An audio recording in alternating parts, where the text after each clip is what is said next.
Fish has got some problems, but that's a big fish.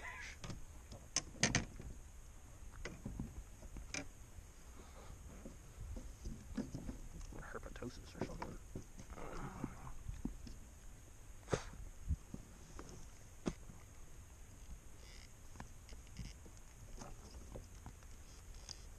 Absolutely ate that Senko.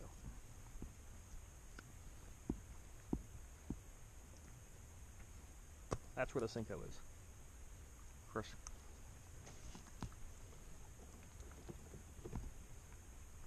He kind of snuck up on me. Yeah. This was hurting.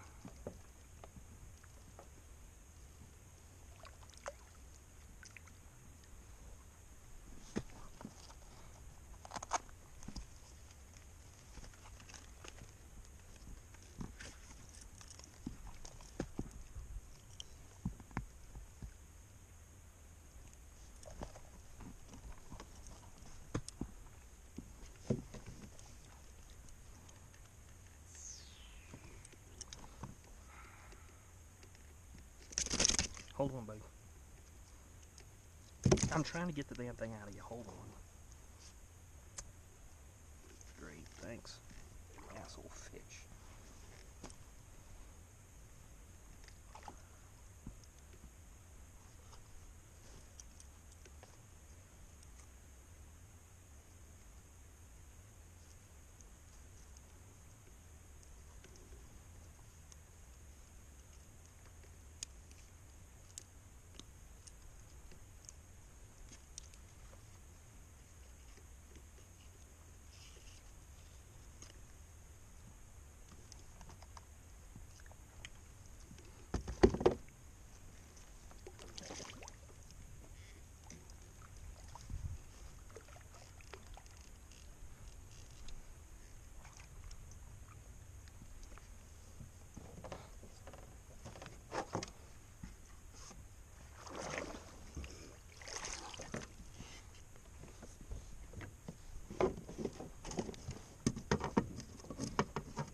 Alright, so a real quick tutorial on how to handle a fish from a kayak for a tournament.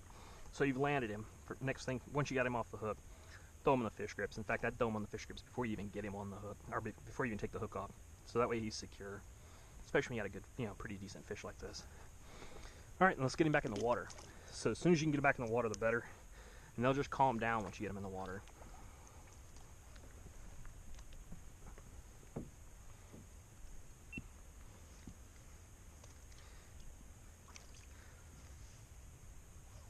So next thing up, we'll get our camera ready. So I'm just going to go ahead and go to the quick screen, get our camera set up, make sure we get our shot framed. I've got my board already laid out here. I've got it a little bit left in low.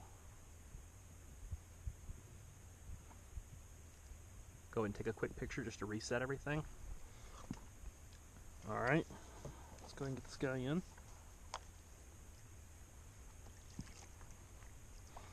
Get him in the boat, take the fish grips off. Alright, so a couple things to remember. Let's go ahead and lay the guy out. You want him left in low. Push him just ever so gently into the end of the board. Get his tail line flat. Make sure nose is left, dorsal fins up. His tail's flat and not pinched. And then frame your shot. So what I'm looking for is I want to make sure that I've got everything in the picture. And I'll take 2 or 3. Once I've got 2 or 3 picks, let's go ahead and check them out.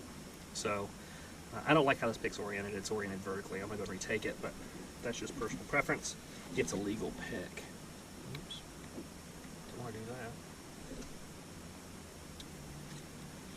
So let's take another picture here. Make sure we got it horizontal. Make sure everything's in the frame. Take a pick, take a pick, take a pick. Alright, so real quick things I'm looking for. His nose is against the board, his tail's flat, my finger is not under the gill plate. I've got he's facing left, dorsal fins up. You can read the identifier, and I'm happy with that picture. As soon as I've got a picture I'm happy with, We'll go ahead and get this guy back in the water.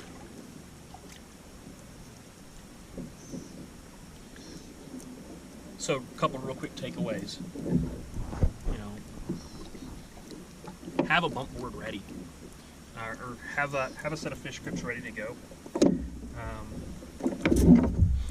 and have your bump board handy and tied. Make sure both the fish grips and your bump board are tied off, because the last thing you want to do is drop either one of those things overboard.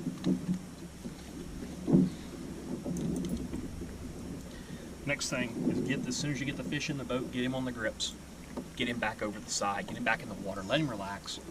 The more relaxed he is, the easier it's going to be to take a picture of him. So, you know, it took me a little while to get that guy off the hook because he ended up gut hooked actually. I had to cut my line and basically, well, look at that tilapia. That is a big tilapia right there. But anyway, I had to cut my line and work back in from the back, turn the hook around in his mouth, so I could get the barb of the hook out of his gullet. But he was gut hooked, and it had come back around and it come up through one of his gills. So I really wanted to get him off the hook as soon as I could, just so I could get him back in the water, get the bleeding stopped. And that, if you saw, that fish had some kind of disease, I'm not sure what, but he was kind of had tumors and lesions all over him. I haven't seen too much of that out here at me, but I've seen it a little bit. All right, retie, re-rig.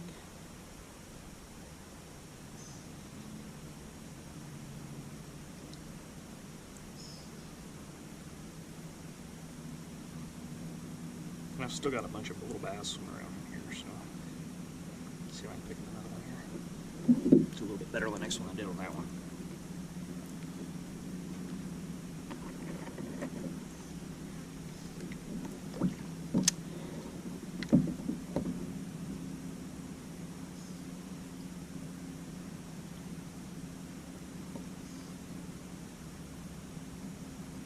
I'm guessing the bass know better than to mess with these wasps. There are wasps all over the place down here.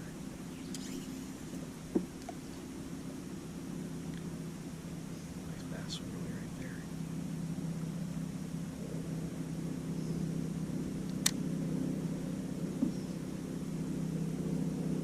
So if you're wondering how deep bass will sit in, that guy was in less than 2 feet of water, way back here in the back of this pocket.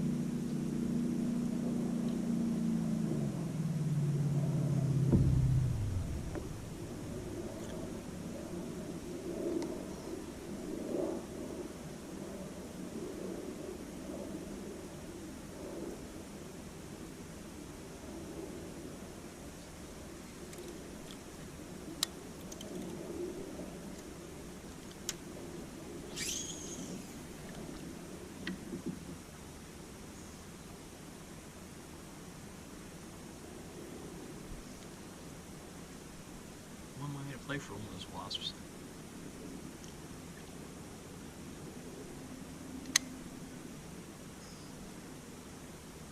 So what was kind of unusual about that fish, that last fish, I wish I'd gotten the cast and everything on video, but and normally I like fishing braided line with a leader, especially for soft plastics. That braided line makes a great strike indicator. It floats on the surface. You can kind of see my line laying across the surface here. You just watch your line. So, you know, I like fishing, especially a Senko. I like fishing it on fairly slack line. So it falls naturally. So I don't affect the action trying to tight line it down and maintain contact with the lure. Anyway, so that last fish was kind of strange. God, it's a big tilapia. She sucked it in, and she just swam off with it. There was no kind of tick in the line. There was really no indication. I went to twitch it,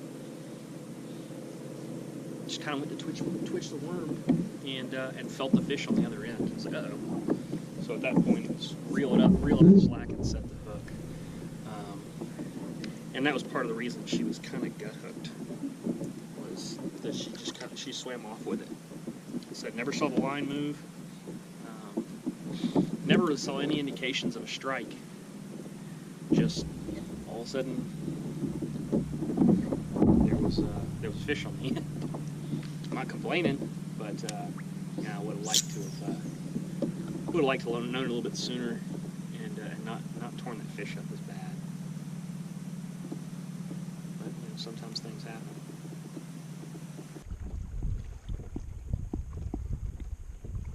Well, gotta head out. Got a doctor's appointment to go to. So, hopefully get back out on the water. I plan on spending as much time on the water next week as I possibly can. I was going to try and fish some of the Texas lakes, but my company already bought tickets for me, so. Oh well, time to head home.